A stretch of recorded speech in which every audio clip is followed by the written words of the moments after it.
The proposals by the NPC for Hong Kong's electoral system are highly anticipated. The revisions are expected to facilitate patriots governing Hong Kong in the executive and legislative branches, while allowing diverse opinions to be heard. That's what C.Y. Leung, former chief executive of Hong Kong, told me during a recent interview. First of all, any electoral system in any society has to comply with the local circumstances. Hong Kong's electoral system has always been very different, some might even say unique, under the one country, two systems arrangement. And now the National People's Congress of China is proposing to improve the existing electoral system. And this is basically centered on the election committee, which so far has been given the responsibility of selecting the chief executive elect. If you look at the design of the political structure of the Hong Kong SAR government as prescribed in the Basic Law, you would realize that it's an executive-led government. So the election committee in the design of political structure in Hong Kong is very much the center of the formation or the creation of the political structure. However, Mr. Leung, there have been debates about whether that means the election committee will have overpowering capabilities, for example, over the Legislative Council. Will Legislative Council still function as it used to be? What's your take? The overriding principle is this.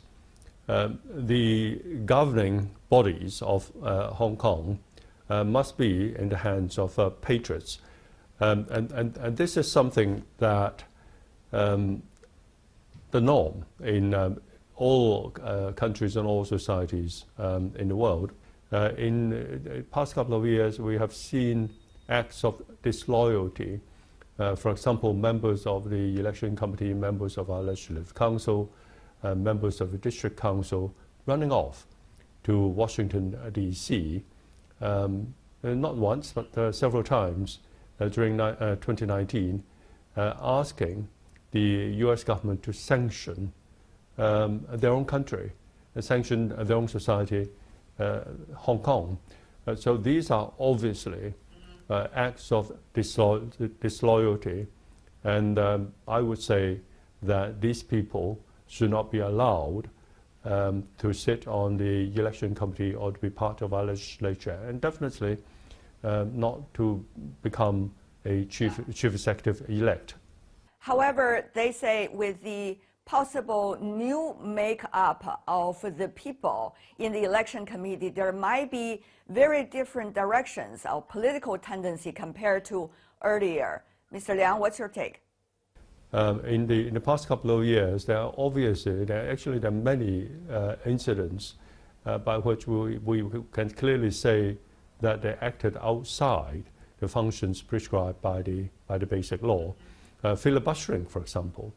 When I was a chief executive a few years ago, I proposed to the legislature to create two new bureaus. One is the Culture Bureau, the other is Innovation Technology Bureau.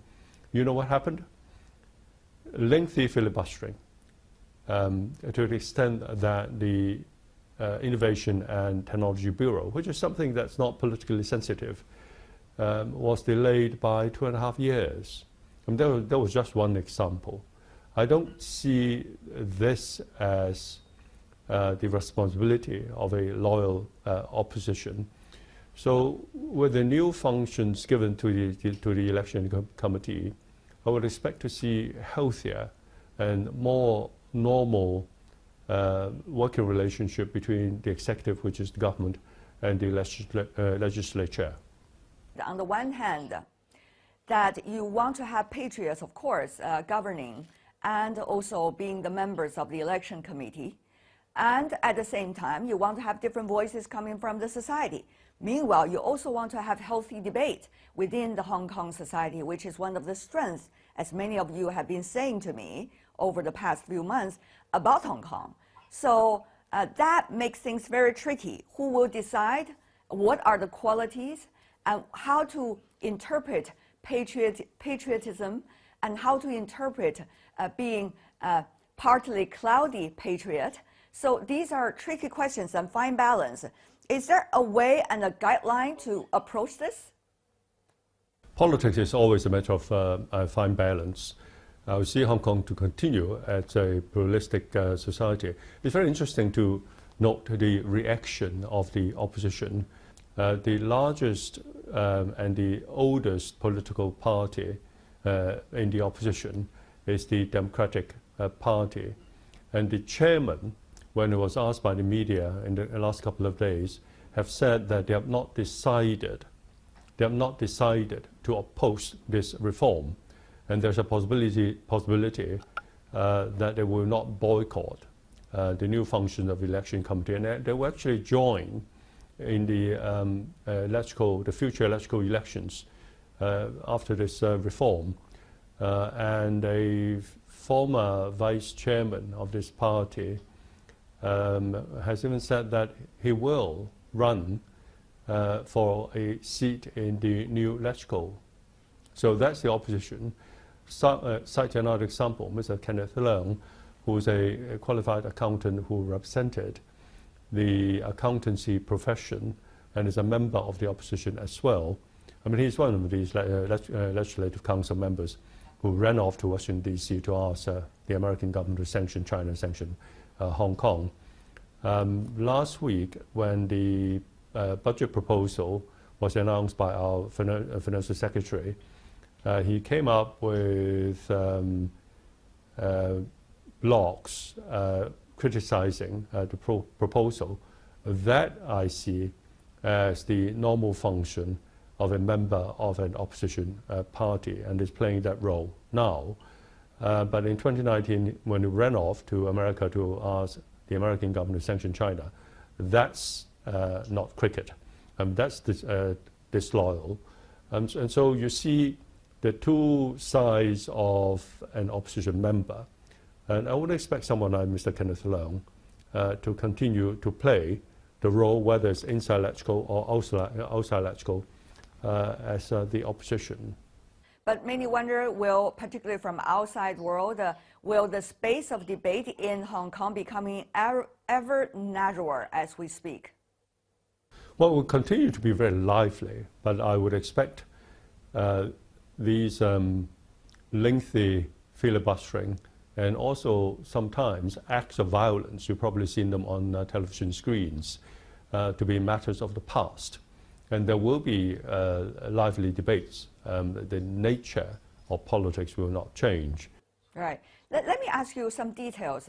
There is going to be upcoming Legislative Council election, and there's also going to be Chief Executive election quite soon. But we do not know the exact time because it has been postponed.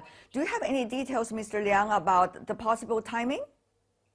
The electoral election was postponed from September last year in an MPC decision by no less than a year.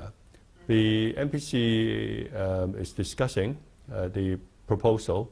I think the way forward is for the MPC to delegate the actual work of making the necessary changes to the standing committee of the MPC, and then at the same time the Hong Kong government has to propose amendments to local electoral laws for passage by the Legislative Council.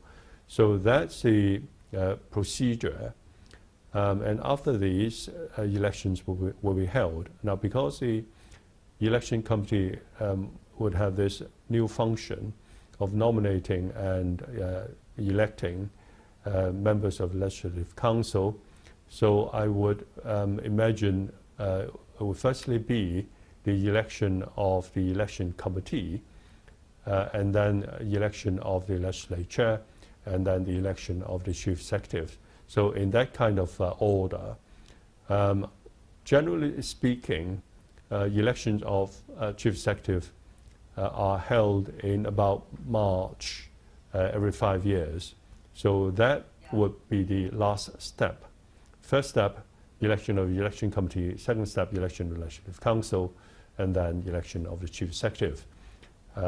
So I think the first two elections will probably happen within this year, and the last, which is the chief executive election, will be early next year.